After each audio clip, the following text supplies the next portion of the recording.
welcome to another episode of Gloryflow with Shanda. I know it's been a minute, so I'm back in full effect. What's good?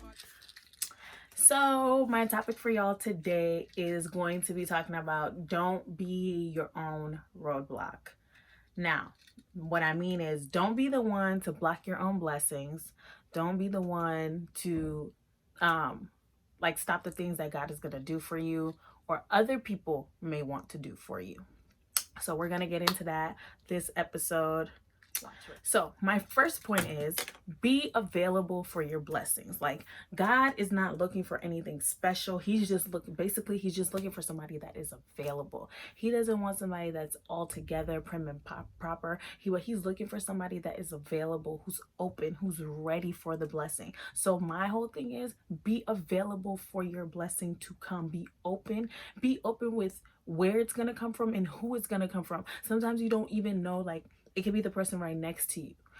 You just have to be open to where the blessing will come from and when the blessing will come and who it will come from. It's so important to be open about who the blessing will come from, because sometimes it's not even the people that we think that will bless us. Maybe we think like, oh, the people who we've blessed or we've done something for are the people who are going to give it back to us. That's not the way God works all the time. What I want you guys to understand is that God is going to open doors for you and give you opportunities that will lead to your blessing. But sometimes we shut it down by ourselves because it doesn't come how we pictured it or how we thought it would be packaged or who we thought it would be packaged through. So we shut our own blessings down because sometimes we think that this person can't help me or this person can't do anything for me. The thing is, you don't know what that person has to give. They could sometimes, and then the thing is, stop thinking that the blessing is going to be monetary.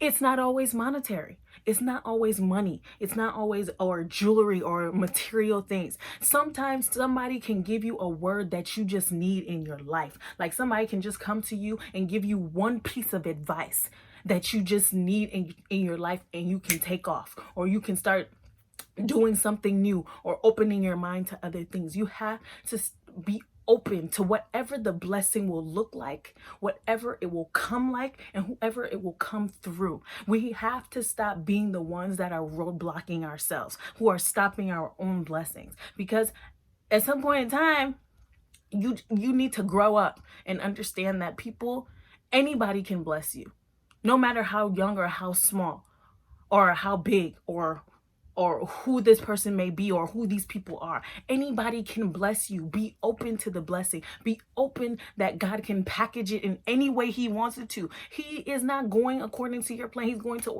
go according to his plan. So he's going to package the blessing however he sees fit to package it for you. So come to that understanding, and and you'll start to realize that so many other open doors, so many doors start to open for you because you're open to who and what and where and how it could happen. Things are not going to just happen one way. And one thing, I even had to learn that at one point, because I would give and I would think, oh, this will be the person that will give back to me if I give. Or if I do something for this person, then I know that they'll return it and pay me back. And sometimes that wasn't the case. Like, say for an example, I gave somebody something for their birthday. I would think that on my birthday they would reciprocate that back, but sometimes it wasn't them that would give me anything back. It would be somebody else, but it would be bigger than what I gave that person, or what I thought to be bigger than what I gave that person. That's just an example. But what I'm saying is, it's not always tit for tat, that okay, because I did something for this person, that means that will be the person to bless me back. No, God will come in different packages in different ways. Understand that. And just like I was saying, know that help can come from anyone. The thing is, God puts you in the minds of other people to help you, to bless you. So be open that the blessing can come from anywhere. God is not going to come down by himself and bless you. He's going to put you in the minds of other people. He's going to put you and what you want to do in the mind of somebody else. He will make that person not have rest until they come and bless you. That's the way God works. He's not coming down by himself to give you this blessing. He's going to put it in the minds of other people to bless you. So you need to understand that. Be open for anybody that can give you the blessing. You have to be open for that. It comes from where you least expect it. Literally, sometimes your blessing comes from where you least expect it. Sometimes it even comes from people that you may have thought that you had issues with. Or maybe somebody you thought that didn't even like you will be the person to come and bless you. Another thing is you have to want the blessing. You have to want it. Like, God has given us free will. He's given us choice. That's one thing I love about this God. He done gave us choice.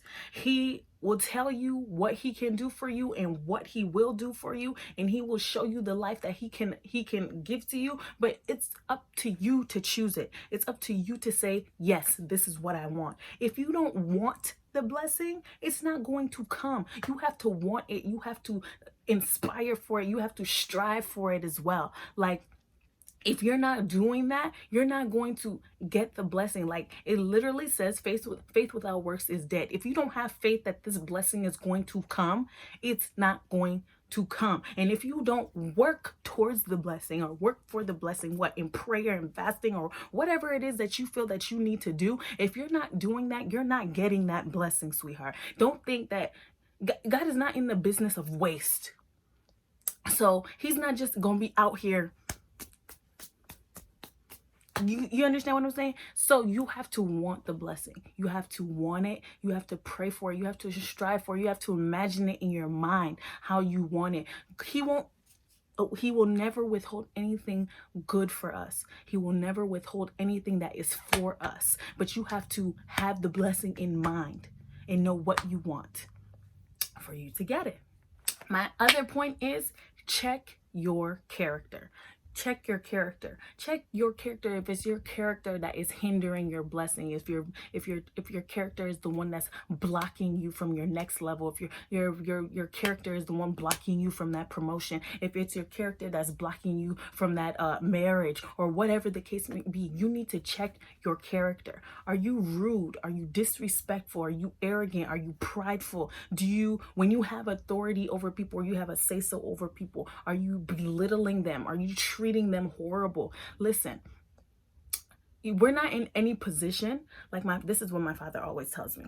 We're not in any position to offend God, but we offend one another and God acts on it, because you cannot go about offending people, disrespecting people, being rude to people, treating people like they're nothing or as if they're below you, being arrogant, and expect the blessings of God to come down, especially when you're a prideful person. He hates pride. So why do you think he will bless somebody who is so prideful? Do you get what I'm saying? You need to check your character. Check the type of person you are. Check how you are with other people. Check how you are with money. Are you somebody that's honest? Are you somebody that, okay, I can leave $10 right here and I know that when I get back that $10 is still going to be there? $10 is little, but you understand what I'm saying. Like, I can walk away and I can trust that this person is not going to go behind my back and steal from me. How are you with money? How are you with material things? Are material things all that matter to you? Is that what you care about? Do you care? And then another thing is, do you care about being a blessing to others? Because it says in the Bible that bless me and I'll make you a blessing. Bless others and will make you a blessing, and will make others to bless you. Are you with your blessing that you have in mind or that's going to come, are you going to bless other people, or are you going to be selfish with it? Is it just going to be for you? Is the blessing all about you? Are you going to care about others? Are you going to help others when this blessing comes, when this favor comes, whatever it is that comes about with this blessing? Is it going to benefit other people? If not, most likely it's not going to happen, because God wants people who think about others, who think about other people. Is your character selfish? Is your character something that people look at and be like, do people look at you and say, I never want to be like this person? Like, their character is so horrible that it's so disgusting. I don't want to be like this person. If one person can't thank God for you, like my dad always says, if one person can't look at you and thank God for you that, oh, this person is in my life, you have failed. Because life is not all about you. Life is about other people as well. You can hinder your own blessing. You can hinder your own favor. You can hinder your career. You can hinder your next level. You can hinder your announcement. You can hinder your advancement. You can hinder whatever it is. You can hinder it all by yourself because of your character and the type of person that you are, and the type of person, the way in which you treat people. Listen, you're not living this life by yourself. There's other people around you, and no matter what you think and no matter who you think you are, you need people to get to every next stage of life. You're going to need somebody to get to that next stage of life. You want to marry? You're not going to marry yourself. You're going to need somebody to get married to. And how is that person going to feel when they come and marry you and your character sucks? Your character is demeaning. Nobody wants to be around a person like that. So stop hindering yourself. Stop hindering yourself with horrible character. Check your character. And I'm not just talking about you. I'm talking about me too. Sometimes I need to check my character. One thing about me is I'm quick to get mad. Like, I'm quick, and I start checking folks. Like, I'm not going to lie about that. That's something like that's a character flaw on my part, that there are things that can easily make me upset. And one thing I'm trying to learn right now, this is a whole different other topic I'm going into, but one thing I'm trying to learn right now in this life is that there's some things that in life that you just need to turn a blind eye to. There's things, there's people that you just need to turn a blind eye to, because at the end of the day, and another thing, see, talk brings talk. Well, another thing is, when we offend one another, people can keep you in their mind. You could hurt somebody and maybe they didn't tell you, and you walk away from it thinking you didn't do anything to this person, but there are people in life that can hold you in their heart. They can hold you in their mind, that will not allow you to progress. There are people like that on this earth, that if you offended them and you haven't apologized to them or you haven't appeased them, them holding you in their mind, them holding you in their heart or in offense with them, can hinder you from your blessing and for you moving forward. You'll just be going around in a circle wondering why, but it's because you haven't taken the time to assess who you've offended. There are times in life where you need to sit down and think, like, or just come to a realization, like, you know what? I did this to people. I did this to somebody. Let me go apologize. It is, first of all, what I've learned is that apologizing to somebody does not make you weak. It makes you stronger. It makes you better. It makes you more mature. Like, okay, you know what? I did this to you. I apologize. I'm wrong. Move on. Takes nothing off of you to apologize to someone, to somebody. And I had to learn that too. It took me a long, like, I don't like apologizing because, and you know where that came from? Pride. I don't like apologizing because I never felt like I was wrong. What am I apologizing for? I'm not wrong. I didn't do anything to you. But it takes nothing. Literally, it takes nothing for you to apologize. And if you've apologized and that person is the one still holding on it, but guess what? It's on them now. It's not on you any longer, because you've done the right thing by apologizing and going forth. So once again, what I'm just trying to say is check your character, check yourself, but also check how you treat others. Check how you go about others. Check if you think about others in your day-to-day life. Life is not just about you. You cannot just be selfish. Selfishness and pride can hinder your blessings as well. Don't be your own roadblock with these things. Think about it. Is the person you are you creating more enemies for yourself with your character? That's something you got to think about. Is the way I'm out here rocking in these streets, am I creating more enemies for myself, or am I creating more people who will be on my side? Because you need people. And if everybody in the world don't like you, then you will really have an issue. So that's all I have for you guys today. Thank you so much for watching. Once again, go ahead and subscribe to my channel. Subscribe. All right. Thank you so much, you guys, for watching. Until next week, thank you for watching Gloryflow with Shanda. Have a blessed night.